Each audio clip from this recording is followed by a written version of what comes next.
UGC कानून जब तक लागू नहीं होगा तब तक संघर्ष और क्रांति रोड पर जारी रहेगा। 2 अप्रैल 2018 में कैसे सुप्रीम कोर्ट के द्वारा SC/ST कानून को कमजोर किया गया था, तो राताराती अध्यादेश लाकर चालू किया गया था, तो उसी तरह यूजीसी कानून भी अध्यादेश लागू करना पड़ेगा। इस सिस्टम के, ये सत्ता के, ये दोगला नीति शुरू से बहुजन समाज के लोग रोड पर आज नजर आ रहे हैं, और इससे सुप्रीम कोर्ट और माननीय प्रधानमंत्री जी आज शाम तक घुटना पर आने पर मजबूर हो जाएंगे।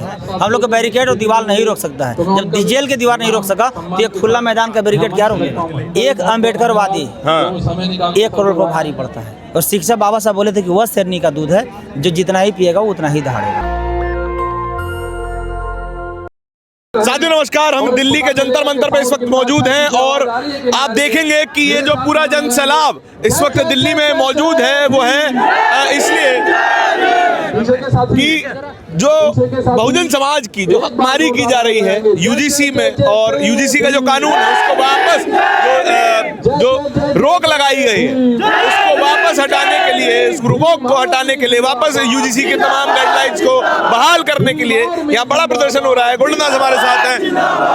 यूजीसी कानून में पहली बार आप लोगों को यूनिवर्सिटी में अधिकार मिल रहा था, तो एक समाज प्रदर्शन करने लगा, सुप्रीम कोर्ट रोक भी लगा दिया। आपका इतना बड़ा प्रदर्शन है, उम्मीद है सुप्रीम कोर्ट अपने फैसले को वापस लेगा? बिल्कुल। देखिए, जो स्वर्ण समाज के द्वारा जो रोड पर आंदोलन किया गया और सुप्रीम कोर्ट के द्वारा जो घटिया जो नीच आदेश लाया गया, उन्हीं को औकात दिखाने के लिए हम लोग यहाँ पहुंचे हैं और बड़े भाई चंद्रशेखर आजाद रावण जी को मजबूत करने के लिए यहाँ पहुंचा हूँ। और यूजीसी कानून जब तक लागू नहीं होगा तब तक संघर्ष और क्रांति रोड पर जारी रहेगा। लेकिन ये बताइए, आपका इतना बड़ा जन सैलाब है, उनके 5-4 लोग यूजीसी पे आ जाते हैं तो कानून वापस हो जाता है। आप इतने सालों से प्रदर्शन कर रहे हैं, आपके हाथ में क्या आया? उन लोग के सुप्रीम कोर्ट के आदेश आया है ना, हम लोग के संसद भवन से अध्यादेश आने वाला बिल्कुल। 2 अप्रैल 2018 में कैसे सुप्रीम कोर्ट के द्वारा SC/ST कानून को कमजोर किया गया था, तो राताराती अध्यादेश लाकर चालू किया गया था, तो उसी तरह यूजीसी कानून भी अध्यादेश लागू करना पड़ेगा। तमाम लोग तो बोल रहे हैं कि बीजेपी ने डबल गोटी खेली कि आप लोगों को खुश करने के लिए यूजीसी का कानून भी ले आए और सुप्रीम कोर्ट में डिफेंड भी नहीं किया। देखिए मीडिया महोदय, इस सिस्टम के, ये सत्ता के, ये दोगला नीति शुरू से दलित बैकवर्ड मुस्लिम समाज को बिहार में देखिए ना, जातीय जनगणना सरकार के द्वारा लाकर हम लोग का आरक्षण बढ़ाया गया था और हाईकोर्ट से रोक लगा दिया। और ये यूजीसी कानून पर रोक लगाकर ये कोई नया काम नहीं किया गया। मंडल कमीशन भी इस देश में आया था, तो उसको भी 3 साल के लिए रोक लगाया गया था सुप्रीम कोर्ट के द्वारा, फिर बाद में लागू किया गया। तो उसी तरह यूजीसी कानून भी लागू करना पड़ेगा। तो मतलब मंडल आयोग जितनी आपको लड़ाई लड़नी पड़ेगी तब जाके आपको एक गाइडलाइन मिलेगी। मंडल कमीशन को समझने में बहुजन समाज के लोगों को देर हुआ था, लेकिन इसको समझने के लिए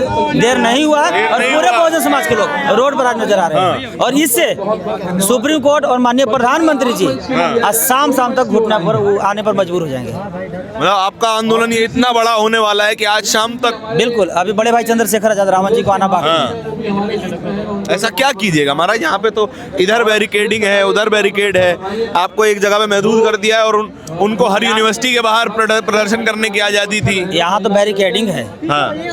हमारे उधम सिंह जी इंग्लैंड बिना साधन के कैसे चले गए थे और संसद भवन में घुस के जनरल डायर को गोली मार दिए थे, तो उन्हीं का खून उन्हीं के बस हम लोग ना है। हम लोग का बैरिकेड और दीवार नहीं रोक सकता है। जब जेल के दीवार नहीं रोक सका तो ये खुला मैदान का बैरिकेड क्या रोकेगा?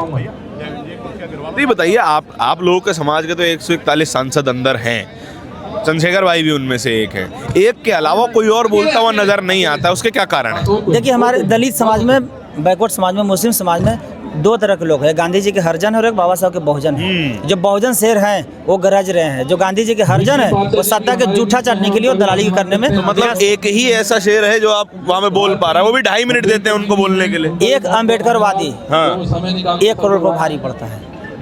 जैसे लोकसभा में भी सब पर भारी है, सड़क पर भी भारी है, तो इनको कहते हैं बहुजन शेर। लेकिन आखिरी बात हमको बताइएगा, तमाम साथी और इंतजार भी कर रहे हैं। आप लोगों का इतना बड़ा जन समर्थन आपको मिल रहा है, जहाँ पे जन समर्थन नहीं था, ठीक है, जहाँ पर कह दिया गया, पूरा जो मीडिया था वो कह रहा था पूरे देश में सैलाब है, पूरे देश में आंदोलन हो रहे हैं। आप लोगों के तो आंदोलन बड़े भी हैं और देश के कोने कोने में हो रहे हैं। इन दोनों फर्क को कैसे मिटा पाएंगे? देखिए मीडिया महोदय, बाबा साहब संविधान में 4 स्तंभ बनाए थे। विधायिका, न्यायपालिका, कार्यपालिका और मीडिया। जिससे स्कॉर्पियो के 4 चक्का होता है। अगर एक चक्का अगर पंचर हो जाएगा तो स्कॉर्पियो नहीं चलेगा। तो जब तक ये चारों जगह हमारे समाज के लोग नहीं जाएंगे तब तक हम लोग के न्याय और अधिकार हर जगह अपने लोगों को पहुंचना पड़ेगा। बिल्कुल, मीडिया में जाएं, न्यायालय में जाएं, संसद भवन में जाएं, कार्यपालिका में IAS IPS बने। जब तक नहीं ये लोग चारों विभाग में जाएंगे तब तक हम लोग के हक अधिकार मिलने वाला नहीं है। मैं समाज से ये आग्रह करना चाहूँगा कि आप लोग पढ़िए और पढ़ाइए। अपना बच्चों को पढ़ाने के लिए अगर आपको मकान भी बेचना पड़े, भूखे भी रहना पड़े, 2 रोटी कम भी खाना पड़े, तो बच्चों को पढ़ाइए। सही बात। बेटी को शादी करने के लिए 1 करोड़ बचा के मत रखिए। 1 करोड़ रुपए अगर खर्च करके बेटी को IAS IPS बना दीजिएगा तो आपको फ्री में IAS IPS मिल जाएगा। बेटा को अगर पढ़ा कर अगर आप IAS IPS बनाइएगा तो आपको बहु फ्री में IAS IPS मिल जाएगी। सही बात। और शिक्षा बाबा साहब बोले थे कि वह शेरनी का दूध है, जो जितना ही पिएगा वो उतना ही दहाड़ेगा। चलिए, बहुत शुक्रिया। तो आप चारों तरफ देख सकते हैं कि किस तरीके की मंजर यहाँ पर देखने को मिल रहा है। पैर रखने की जगह जो है वो नहीं है। हम जैसे तैसे निकलने की कोशिश कर रहे हैं और तमाम वो लोग जो कि सजग हैं, जानते हैं कि अधिकारों को जीता कैसे जाता है, अधिकारों से को छीना कैसे जाता है, वो फिलहाल के लिए जंतर मंतर पर मौजूद हैं। इस पूरी बातचीत के बारे में आपके क्या विचार हैं, कमेंट सेक्शन में जल्द बताइएगा। कैमरे के पीछे मेरे साथी तौहीद के साथ मैं धारण। बहुत बहुत धन्यवाद। दस्तक की आपसे गुजारिश है कि अगर इसको बचाना चाहते हैं तो नेशनल दस्तक को सब्सक्राइब करने के लिए रेड कलर के सब्सक्राइब बटन को दबाएं, फिर बेल आइकन की घंटी दबाएं। नेशनल दस्तक को बचाने के लिए बहुत जरूरी है कि हर खबर को शेयर करें, लाइक करें, कमेंट जरूर करें।